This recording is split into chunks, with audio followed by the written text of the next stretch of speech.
کہ اس بندے سے زیادہ کرامات صادر ہو جاتے جس کا عروج تام ہو اور واپس نزول جو ہے نا وہ کم تر ہو، چونکہ وہ اسباب سے مافوق ہو گیا تو عالم اسباب پہ وہ کام نہیں کرتا، اور جب عالم اسباب پہ وہ کام نہیں کریں گے تو ظاہری ان کے سارا کام جو ہے نا وہ پھر خوارق و کرامات پہ ہوگا۔ لیکن اس کا مطلب ہرگز یہ نہیں ہے کہ جن جن لوگوں سے کرامات اور خوارق عادات کام صادر ہو گئے ہیں تو ان کا نزول نہیں ہوا، نہیں، ان کا بھی نزول ہوا ہے، لیکن معنی اس کا یہ ہے کہ جن کی خوارق و کثرت سے ظہوری کرامات ہو جاتے ہیں ان کا نزول بمقابل اس بندے کے جس سے خوارق عادات کم صادر ہوئی ہو، ان کے بمقابلے میں ان کی نزول کم تر واقع ہو چکا ہے۔ عروج جس طریقے سے بھی ہو، لیکن جو صاحب نزول ہے ان کا کام کیا ہے؟ وہ عالم اسباب پہ کام کریں گے۔ میرے اور آپ کے آقا صلی اللہ علیہ وآلہ وسلم مبارک نے فرمایا ہے کہ آپ لوگ جب بیمار پڑ جائے تو دوائی کرتے رہیں، دوا کھاتے رہیں۔ اللہ رب العزت نے جو بھی بیماری نازل فرمائی ہے اس بیماری کے لیے اللہ کریم نے کوئی دوا بھی نازل فرمائی ہے۔ میرے اور آپ کے کریم آقا صلی اللہ علیہ وسلم مبارک وہ گھر بھی بسایا، انہوں نے یہاں پہ زندگی بھی گزاری، سردی گرمی ٹھنڈی، اور اس کے علاوہ جہادوں میں بھی حصہ لیا، پریکٹیکلی سارا کچھ کیا، فزیکلی کیا۔ اب اس سے کوئی یہ بات تو نہیں حاصل کیا جا سکتا العیاذ باللہ کہ ان کی شان میں کوئی کمی ہے، نہیں۔ تو پھر کیا ہوتا ہے جب عالم اسباب سے وہ فوق ہوتے ہیں تو ان کا کام بھی عالم اسباب پر ڈیپینڈ نہیں کرتا۔ مثلا کیسے؟ آپ کہیں گے کہ یہ کیسے ممکن ہے؟ تو مجدد رحمۃ اللہ تعالی فرماتے ہیں کہ یہ ایسے ہو جاتا ہے کہ جیسے حدیث قدسی میں آیا ہے کہ حضور نبی اکرم صلی اللہ علیہ وسلم نے فرمایا کہ اللہ رب العزت نے فرمایا انا عند ظن عبدی، میں اپنی بندے کے گمان کے مطابق عمل کرتا ہوں۔ تو کیسے ہوتا ہے؟ پھر ایسے ہو جاتا ہے کہ وہ مافوق الاسباب کام ان کے لیے ہو جاتے ہیں۔ میرے ذہن میں یہ بات بہت زیادہ کٹکتی تھی کہ کیا وجہ ہے کہ اتنے اولیاء اللہ جو کثیر تعداد میں گزرے ہیں اور کمل اور بہت بڑے بڑے اولیاء اللہ گزرے ہیں، ان سے اتنی کرامات صادر نہیں ہوئی تھی جتنی کرامات حضرت سیدنا محی الدین عبد القادر جیلانی رحمۃ اللہ تعالی علیہ سے ظاہر ہوئی تھی۔ یہ کیا بات ہے؟ یہ کیا وجہ ہے؟ کسی بھی متقدمین اولیاء سے اتنی کرامتیں صادر نہیں ہوئی تھی جتنا سیدنا شیخ عبد القادر جیلانی رحمۃ اللہ تعالی سے یہ کرامات صادر ہوئی تھی۔ تو کیا سیدنا شیخ عبد القادر جیلانی رحمۃ اللہ تعالی کو ان تمام اولیاء پر فضیلت حاصل تھی یا کیا بات ہوئی؟ تو فرماتے ہیں پھر مجھے اللہ رب العزت نے اس معمہ کی، اس مشکل سوال کی اللہ رب العزت نے مجھے جواب عنایت فرمائی، اور وہ کیا تھا؟ مجھے یہ معلوم ہوا کہ حضرت محی الدین سیدنا شیخ عبد القادر جیلانی رحمۃ اللہ تعالی کی عالم عروج ہے ان کا، وہ بہت تام اور اتمل اور اکمل ہوئی تھی، لیکن جب آپ کا نزول ہوا تھا تو آپ کا نزول مقام روح تک ہو گیا تھا، اور روح جو ہے وہ عالم اسباب سے بلندر ہے۔ وَيَسْأَلُونَكَ عَنِ الرُّوحِ قُلِ الرُّوحُ مِنْ أَمْرِ رَبِّي۔ تو یہ جو روح ہے، مقام روح، یہ عالم اسباب سے بلندر ہے۔ تو اس کا مطلب یہ ہوا کہ سیدنا شیخ عبد القادر جیلانی رحمۃ اللہ تعالی مبارک کو چونکہ واپس نزول آپ کا نقطۂ روح تک ہوا تھا، اور جب نقطۂ روح تک ہو جاتا ہے تو جو روح ہے وہ عالم اسباب سے بلندر ہے، اسی لیے آپ مبارک کو زیادہ کرام۔ اس سے ہرگز یہ معنی نہیں ہے کہ آپ کا نزول تام نہیں ہوا تھا، آپ کا نزول بھی تام ہوا تھا، لیکن آپ کا نزول جو تام ہوا تھا تو وہ مقام روح تک ہو گیا تھا، اور جب مقام روح تک ہے تو روح کا تعلق جو ہے وہ عالم اسباب سے بلندر ہے، اسی لیے آپ سے بہت زیادہ کرامات جو ہے وہ صادر ہو گئے تھے۔ اسی طرح میں آپ کو ایک اور حکایت بھی سناتا ہوں۔ حضرت خواجہ حسن بصری اور سیدنا حبیب عجمی دونوں بزرگان جو ہے وہ ایک دن ایک دریا کے کنارے پر کھڑے تھے، کشتی کے انتظار ہو رہی تھی اور کہ وہ دریا پار کر لے۔ اسی اثناء میں حبیب عجمی نے سیدنا حسن بصری رحمۃ اللہ تعالی سے پوچھا کہ تو کیوں کھڑا ہے یہاں پر؟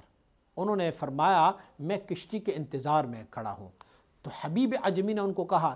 کشتی کے لیے کیا ضرورت ہے؟ کیا آپ کو یقین نہیں ہے اللہ رب العزت پر؟ آپ کی یقین محکم نہیں ہے؟ حضرت خواجہ حسن بصری رحمۃ اللہ تعالی آپ مبارک نے فرمایا مجھے یقین ہے لیکن تو علم نہ داری، تیرے پاس علم نہیں ہے۔ مطلب کیا؟ اب میں جو ہوں نا، میں عالم اسباب میں ہوں، تو ابھی عالم اسباب میں نہیں ہے، تو عالم عروجات میں ہے، تو اب اسباب سے مافوق ہے، تو چل سکتا ہے لیکن میں نہیں چل سکتا، تیرے پاس علم نہیں ہے۔ حبیب اعجمی بغیر کسی کشتی کی انتظار کیے پانی کے اوپر چلنے لگا، اور حضرت خواجہ حسن بصری کشتی کے انتظار میں کھڑے رہے۔ فرماتے ہیں چونکہ حسن بصری عالم اسباب میں آئے تھے تو اسی لیے وہ اسباب کی معاملے میں کام کرنا تھا انہوں نے، اور حبیب اعجمی چونکہ اسباب میں ابھی نہیں آئے تھے، عالم اسباب میں تو مافوق الاسباب تھے، تو اسی لیے وہ بے توسط اسباب وہ زندگی گزار رہے تھے۔ لیکن بہتری کس کو حاصل ہے؟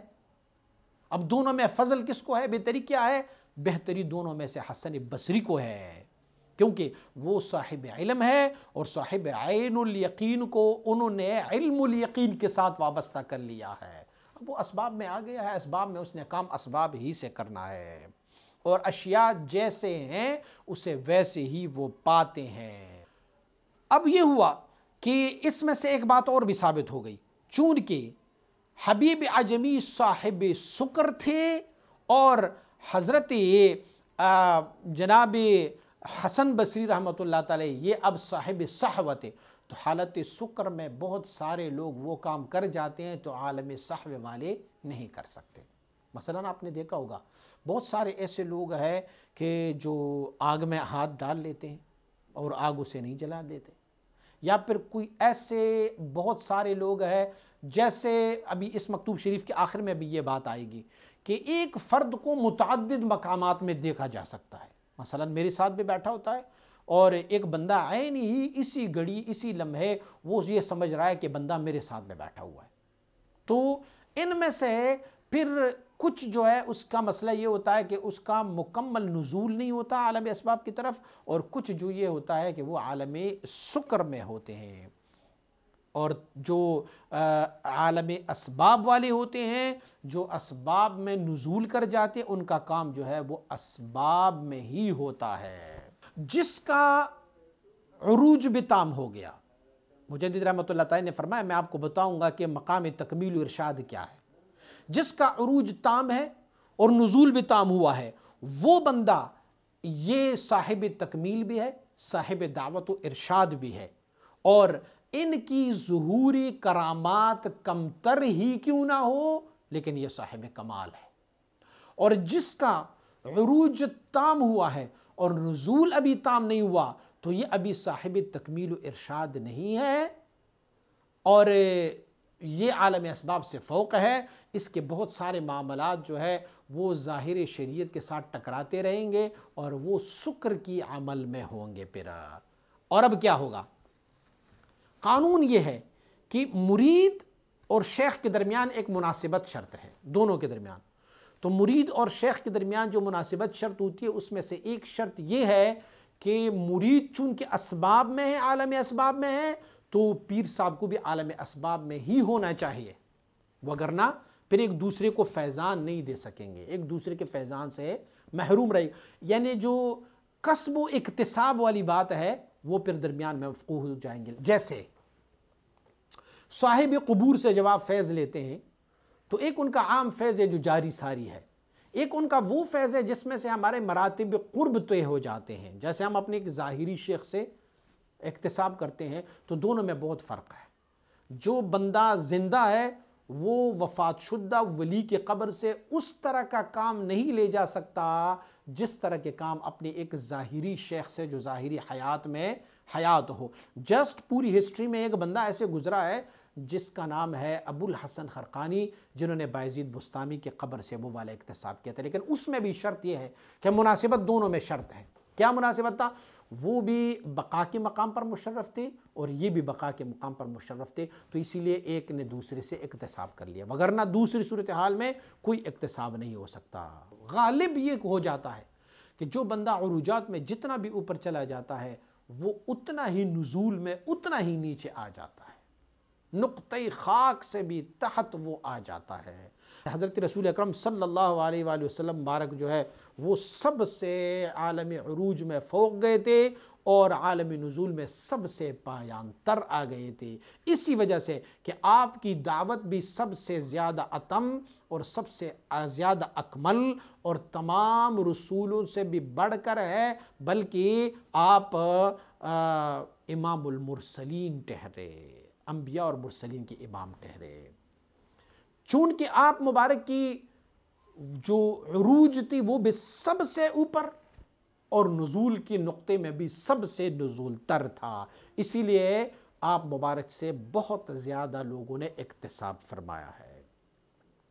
شیخ الاسلام جناب شیخ الاسلام ہروی رحمۃ اللہ تعالی علیہ، آپ مبارک ابو ایوب انصاری کے پوتے ہیں، حضرت خواجہ عبداللہ انصار جس کو شیخ الاسلام کہتے ہیں، ہرات میں آپ کا مزار شریف ہے۔ آپ مبارک فرماتے ہیں اگر جناب ابو الحسن خرقانی اور شیخ محمد قصاب یہ دونوں اگر حیات ہوتے تو اپنی مریدوں کو کہتے ہوتے تھے میں تم لوگوں کو محمد قصاب کی طرف بھیج دیتا، میں تمہیں خرقانی کی طرف نہ بھیجتا، یعنی خرقانی منتہی بود مرید ازوے بہرہ کم یافتے۔ فرماتے ہیں ابو الحسن خرقانی جو ہے وہ منتہیب تھا بہت زیادہ، جو ابتدائی مرید تھے نا وہ ان سے فائدہ کم لیا کرتے ہوتے تھے، وہ سمجھ ہی نہیں رہے ہوتے تھے۔ ایسی کوسچن حضرت مبارک صاحب سے کسی نے کیا تھا، پوچھا تھا میں آپ کی خلیفہ صاحب کے صحبت میں جاتا ہوں، وہاں پر بہت زیادہ وجد ہے، بہت زیادہ کیف ہے، مستیاں بہت ہے، لوگوں کو وجد و حال بہت ہو جاتا ہے، اور جب آپ کے بارگاہ میں آتا ہوں تو یہاں پر مجھے کو نہیں ہوتا اتنا، یہ کیا بات ہے؟ حضرت مبارک صاحب علیہ الرحمہ نے ان کو دوسری مثال سے سمجھایا، فرمایا ایک شیخ الحدیث بندہ بیٹھا ہو اور وہ حدیث کا درس دے رہا ہو، مفسر قرآن بیٹھا ہو، وہ تفسیر قرآن پڑھا رہا ہو، سامنے ایک ایسے شاگرد بیٹھا ہو جس کو انہوں نے الف با کا پارہ پڑھنا ہو یا الف با کا پارہ پڑھا رہے ہیں یا ابتدائی کتب پڑھ رہے ہیں، تو جب شیخ الحدیث اس حدیث کی تشریح کرتے رہیں گے کیا الف با کا سپارہ پڑھنے والے کو کوئی سمجھ میں آ جائے گی؟ چلے میں آسان کر کے دے دیتا ہوں، آپ یونیورسٹی کے کسی پروفیسر بیولوجی کے کسی پروفیسر کے سامنے بیٹھ جائیں گے اور بچہ ہوگا پرائمری کا پڑھنے والا، تو وہ جو فارمولے بتائیں گے بیولوجی کی تو کیا وہ اس پرائمری والے بچے کو سمجھ آئے گی؟ وہ باتیں بھی سنتے رہیں گے، اسے پتہ بھی ہے کہ یہ پروفیسر ہے، سارا کچھ ہے، لیکن اسے کوئی سمجھ نہیں آئے گی اس کی باتوں کی۔ کیوں؟ کیونکہ وہ ایسے علوم و معارف بیان کر رہے ہیں کہ سامنے والا بیٹا وہ اس سے بے بہرا ہے۔ تو اسی لیے مبارک صاحب نے ان کو فرمایا کہ جس میرے خلیفہ کے بارے میں آپ کہہ رہے ہو ان کی مناسبت عوام کے ساتھ زیادہ ہے، ان کا تعلق عوام کے ساتھ زیادہ ہے، وہ جو ان کی فیوزات ہے وہ بہت کم تر فیوزات ہے، جو نافذ رکھنے والوں کے ساتھ ان کی مناسبت بہت زیادہ ہو جاتی ہے اور پھر وہ اس پہ یہ کیف طاری ہو جاتے ہیں، لیکن جو میرے پاس آتے ہیں تو چونکہ میرے علوم و معارف بہت بلند تر ہے تو یہ لوگ جو ہے ان کو نہیں سمجھ پا رہے ہیں، اسی لیے جب مبتدی کوئی مرید آ جاتا ہے تو ان کو لطیف قلب کا سبق دیا جاتا ہے، تو لطیف قلب کا سبق دیا جاتا ہے، شیخ جو کامل مکمل ہوتا ہے وہ انحطاط مرتبہ کر کے ان کو وہی کچھ پڑھا رہے ہوتے ہیں جو ان کے حال کے مناسب ہوگا۔ تو حضرت شیخ الاسلام خواجہ عبداللہ انصار رحمۃ اللہ تعالیہ آپ مبارک نے اپنی مریدوں کو فرمایا تھا کہ اگر ابو الحسن خرقانی اور محمد قصاب دونوں زندہ ہوتے تو میں تمہیں ابو الحسن خرقانی کے بجائے محمد قصاب کی طرف بھیجا کرتا ہوتا تھا، کیونکہ خرقانی جو ہے وہ منتہی ہے، تم لوگ ان کے بات کو سمجھ ہی نہیں پا رہے، وہ جو علوم و معارف بتا رہے وہ آپ سمجھ ہی نہیں پائیں گے۔ ایک وہ منتہی ہوتا ہے جو رجوع انہوں نے نہیں کیا ہوگا، ایک وہ منتہی ہے جنہوں نے رجوع بھی کیا ہوگا۔ یہ جو مبارک فرما رہے ہیں اس سے مطلب یہ ہے کہ وہ منتہی جس کا عروج تام ہو چکا ہے لیکن نزول واپس تام نہیں ہوگا، اس کے بارے میں فرما رہے ہیں، لیکن جن کا عروج تام ہو جائے نزول بھی تام ہو جائے تو وہ ان کا حکم الگ ہو جاتا ہے، کیونکہ وہ اسباب پہ کام کرتا ہے، تو مرید جب ان کے پاس آ جاتا ہے تو ان کی کلام کو وہ سمجھ لیتا ہے۔ جو بھی زیادتی فائدہ اور افادہ دے دیتے ہیں ایک دوسرے کو، مرید جب اپنی شیخ سے فائدہ لیتا ہے اور شیخ جب اپنی مرید کو فائدہ دے دیتا ہے تو دونوں کے درمیان ایک مناسبت چڑھتے اور وہ مناسبت کیا ہے کہ نزول کے بعد، عروج کے بعد ان کی نزول بھی ہو چکی ہو۔ اب وہ اولیاء کہ صاحب علم و کشف،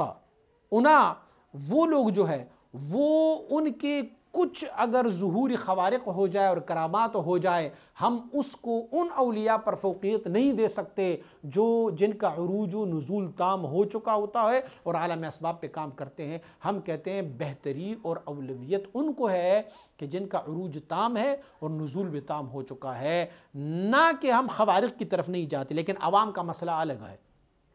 عوام جو ہے وہ جہاں پر خوارق عادات کام بہت زیادہ ہوتے ہیں تو وہ انہی کو پھر سمجھ لیتا ہے۔ اچھا،